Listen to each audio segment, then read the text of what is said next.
Hello guys, kumusta kayo dyan? Sana okay lang kayo. Monday, pasok na naman tayo dito sa Canada. Last week hindi tayo pumasok sa office. Siyempre, nahihiya naman tayo. Kaya papasok na tayo this week. Monday, Tuesday, pasok tayo.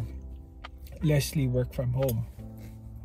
Nung weekend pala guys, pumunta tayo sa isang celebration nung tito namin. At yung celebration na yun is 40th wedding anniversary nila.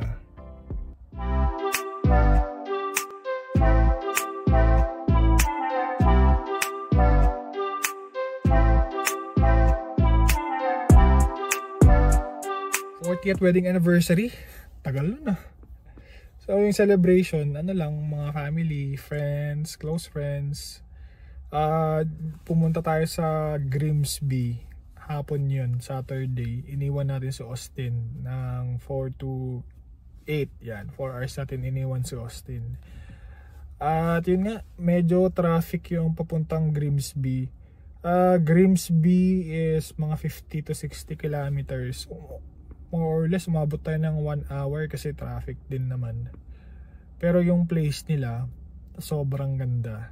So parang yung condo is nasa tabi ng lake. Tapos doon sa mismong condo may pool. Sabi ko kay Leslie, sarap retire kasi sobrang ganda ng place, yung ambience, hindi masyadong matao. Sarap. Ngayon, yun nga, sabi ko sa inyo, traffic, wala tayong magagawa. Kasi parang papunta kasing Niagara yun. Baka doon sa time na yun, mga hapon, may mga pupunta pa yung Niagara, kumbaga. 40 natin guys, saktong-sakto yung tito namin paalis na ng parking. Wala tayong mahanap. Sabi niya, alis ako tapos dito ka mag-park. Ililipat ko sa basement parking yung sasakyan niya.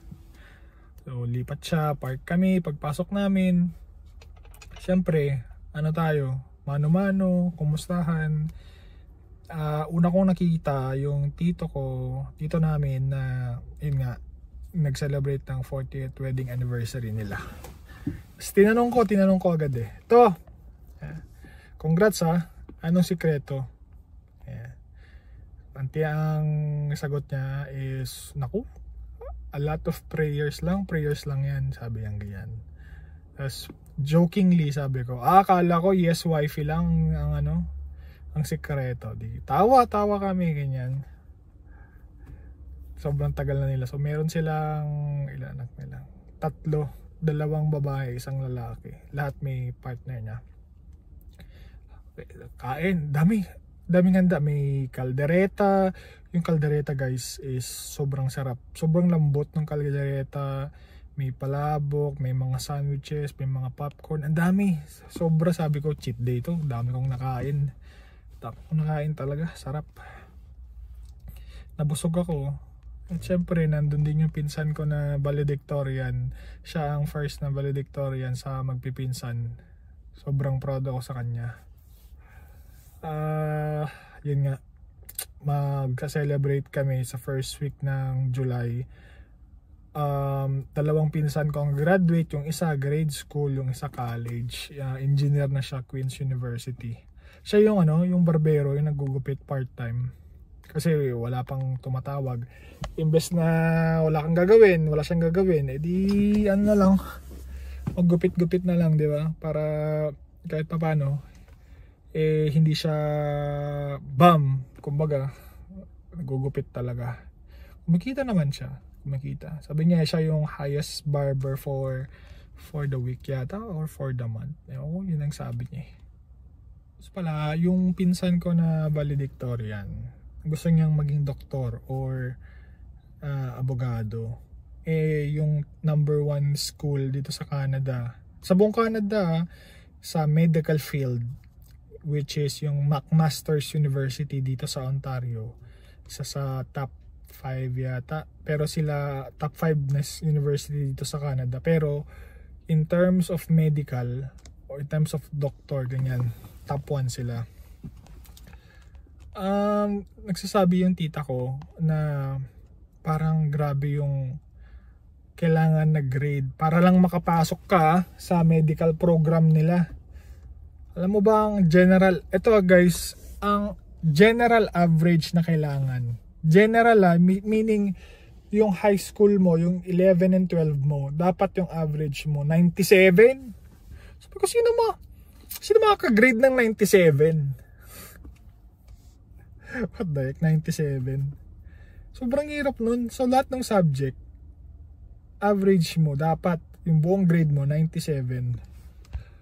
So tingin ko yung 97 na yun kaya, pero rarely na kayang abutin. Ngayon kung ikaw yung estudyanteng gustong i-aim yung 97 o gumagrade ng 97, hindi ka social skills mo siguro medyo na, kasi focus ka sa pag-aaral, ayaw mo ng distraction.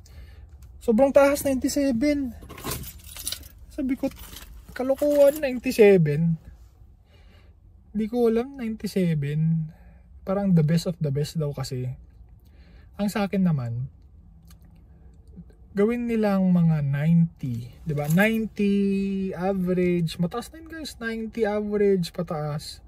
Tapos, tanggalan system. Pick the best of the best doon sa medical school na yun. Kasi ang sa akin, paano pag yung estudyante is ang general average niya is 90 to 91, pasang-awa dun sa entrance requirement, pero magaling mag-adapt, diba? Late bloomer kumbaga, magaling mag-adapt, nakapag-adapt siya sa way ng teaching ng McMasters, or late bloomer siya, diba? Tapos ang grade niya do sa first year niya 98. Yun yung point ko. Yun yung point ko naman. Yun yung yung comment ko doon. Meron mga estudyante na ganun na late bloomer or madaling makapag-adjust doon sa sistema, kumbaga. So paano yung mga estudyanteng ganun? Pero syempre, ano nila yun way nila yun. 97. Sino namang doon? Ewan ko. Pinsan ko kasi may grade siyang 91. Physical education. Medyo tabain kasi yun. Sabi ko, anong plano mo? Kung naring hindi nakapasok yan ng McMasters, wala. Ang next na galawan dyan, sabi niya, University of Toronto. University of Toronto, pero maglo-lawyer siya. Yan naman ang sabi ng tita ko. Lawyer. Which is okay din naman. Malaki naman ang sahod ng lawyer dito. Diba? Kailangan niya lang mag-upgrade na mag-upgrade. Pasok na tayo guys. Mainit. Sobrang init. Hindi naman masyadong mahangin. Pero buti na lang maganda ang panahon ngayon. Ay, uwi na tayo guys. Pero before tayo umuwi, sagutin muna natin yung tanong ko dun sa tita ko. Yung sa tita ko naman, tinanong ko siya,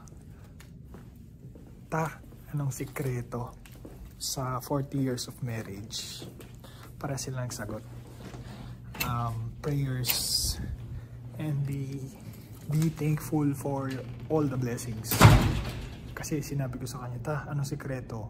Dapat parehas kayo Kasi tinanong ko na si tito Parehas sila sagot, prayer.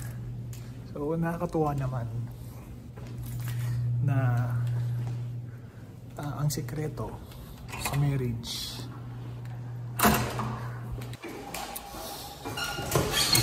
kasi kung tatanungin mo ibang tao, ang sasabihin nila, yes wife, happy life. Happy wife, happy life. Dapat hindi ganun. So sa kanila ko natutunan na, alam mo yun, pray lang kayong dalawa. Yun yung key. Kasi 40 years sila na andun na yung ebidensya na nagtagal sila ng 40 years. First hand experience. Tinanong mo sila, ano ba talaga yung sikreto? Prayer talaga. Nakakatuwa lang na parang ang advice nilang mag-asawa nung paalis na kami is parang, syempre nag-take you kami, ganyan. Ang advice sa amin ni Leslie is, i-beat nyo yung 40 years. So dapat umabot kayo, lumampas kayo ng 40 years, kung ano man yung naabot namin, just pray and love each other. Yun naman yung nakakatuwa na sinabi nilang tito namin and yung tita namin. Nakakatawa ng puso na yun ang advice nila sa amin ni Leslie.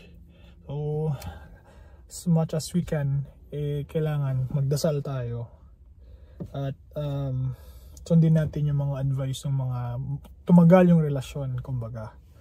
Tara, uwi na tayo. Dito na tayo sa sasakyan ng init. Kasi pag inon ko tong sasakyan, mawawalan ako ng audio. Kumbaga, magko-connect sa wireless CarPlay, Apple CarPlay. So tara, uwi na tayo. Yun lang. Bye.